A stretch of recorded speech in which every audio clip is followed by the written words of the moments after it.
Bienvenidos a Recetas Gratis, somos del canal de Velvet Taste y en este video haremos unas galletas en el microondas en 1 minuto.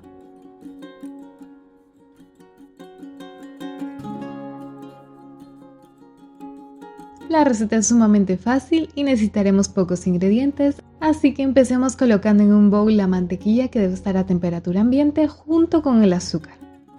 Removemos bien utilizando una espátula de goma, no hace falta ni usar una batidora.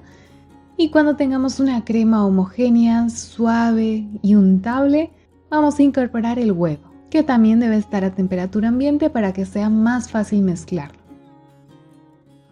Pero si lo tienes en la refrigeradora, no importa, simplemente costará un poquito más integrarlo y la mezcla se verá ligeramente cortada. Y no te preocupes que luego se va a arreglar incorporando los ingredientes secos que son la harina y el polvo de hornear. Entonces incorporamos la harina y el polvo de hornear y si prefieres puedes tamizarlos previamente para deshacer cualquier gránulo. Y removemos bien hasta tener una masa homogénea.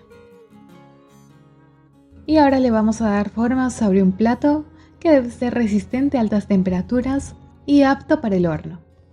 Lo vamos a engrasar bien previamente para que las galletas no se peguen o mejor aún si colocamos un disco de papel manteca en la base. Y ahora sí vamos a empezar a formar nuestras galletas. Notarás que la mezcla es bastante viscosa y por eso no las podemos tomar con las manos. Sin embargo, te puedes ayudar con un par de cucharas o con una cuchara de helados. Bien, ahora que hemos puesto unas buenas porciones de masa sobre nuestro plato, les vamos a dar una forma circular.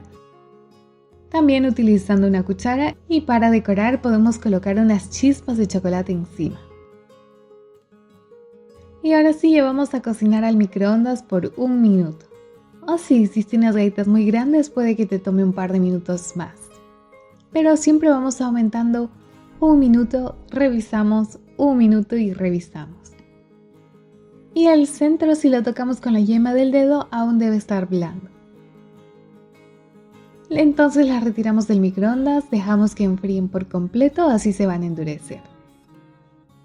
Y con esto ya tenemos unas galletas hechas en el microondas, aproximadamente en 1 minuto, listas para disfrutar. Si te ha gustado esta receta, te invitamos a darle like y a suscribirte al canal. Además, no olvides de tocar la campanita para que cada vez que subamos un nuevo video se te notifique.